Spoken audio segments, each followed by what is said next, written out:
Albert Einstein once said, "Everybody's a genius, but if you judge a fish by its ability to climb a tree, it will live its whole life believing that it is stupid."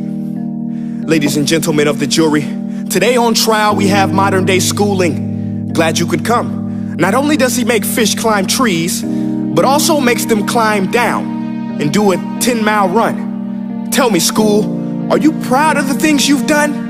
Turning millions of people into robots, do you find that fun? Do you realize how many kids relate to that fish swimming upstream in class, never finding their gifts, thinking they are stupid, believing they are useless?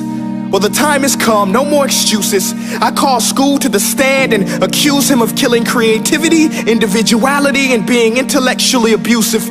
He's an ancient institution that has outlived his usage.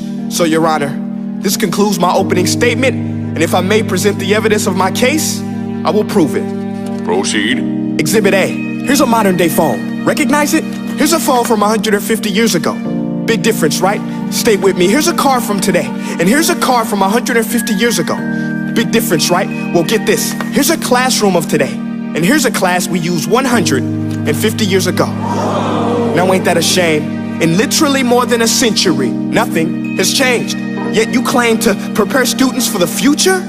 But with evidence like that, I must ask, do you prepare students for the future or the past? I did a background check on you and let the record show that you were made to train people to work in factories, which explains why you put students in straight rows, nice and neat, tell them sit still, raise your hand if you want to speak, give them a short break to eat, and for 8 hours a day, tell them what to think. Oh, and make them compete to get an A letter which determines product quality, hence grade A of meat. I get it. Back then, times were different. We all have a past. I myself am no Gandhi. But today, we don't need to make robots zombies. The world has progressed. And now we need people who think creatively, innovatively, critically, independently, with the ability to connect. See, every scientist will tell you that no two brains are the same. And every parent with 2 or more children will confirm that claim.